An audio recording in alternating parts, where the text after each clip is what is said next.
Alors, ils peuvent être assez nombreux et très variés. C'est-à-dire qu'à nouveau, on va faire appel à votre sens de l'observation et au final, la connaissance de la personne que vous accompagnez. Alors, les signes, ils peuvent être, par exemple, une augmentation ou une perte d'appétit. Ça, c'est bien sûr les premiers indicateurs. Après, il y a tout ce qui va être lié au dégoût, au principe de personnes qui vont présenter un état nauséeux, aux troubles de l'évacuation.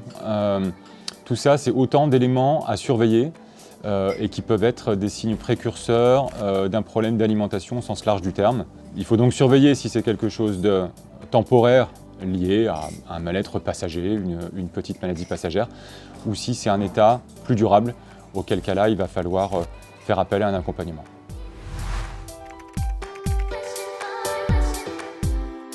Alors, bien sûr, la personne à contacter, ça va être le médecin. Alors, si la personne que vous accompagnez est isolée, vous pouvez être en mesure de contacter le médecin avec la personne, bien sûr, et son accord.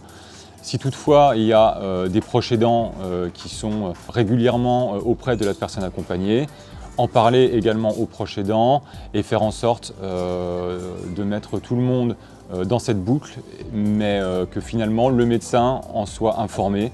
Et il prendra lui après les dispositions nécessaires, soit par une prescription directe d'éléments comme des compléments nutritifs oraux par exemple, soit par l'orientation vers un professionnel type diététicien, diététicienne.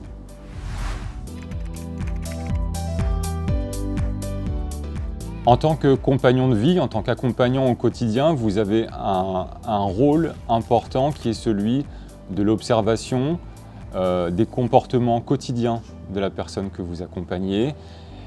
Et un des gros dangers, c'est à force d'être aux côtés de cette personne, d'ignorer certains signaux faibles et justement d'être en mesure d'identifier toujours ces changements de comportement, ces changements d'habitude, ces petits détails qui paraissent insignifiants, mais qui au final, cumulés jour après jour, peuvent s'avérer être importants et peut-être même durablement problématiques pour la personne.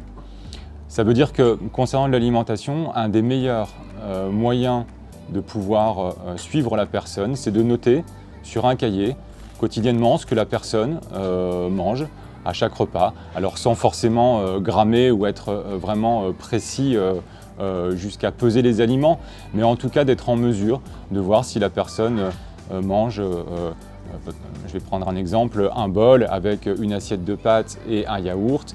Eh bien, si au fur et à mesure on se rend compte que la personne mange de moins en moins, si on ne l'a pas noté, on peut passer à côté puisqu'on ne se souvient plus forcément de ce que la personne faisait 2 semaines auparavant.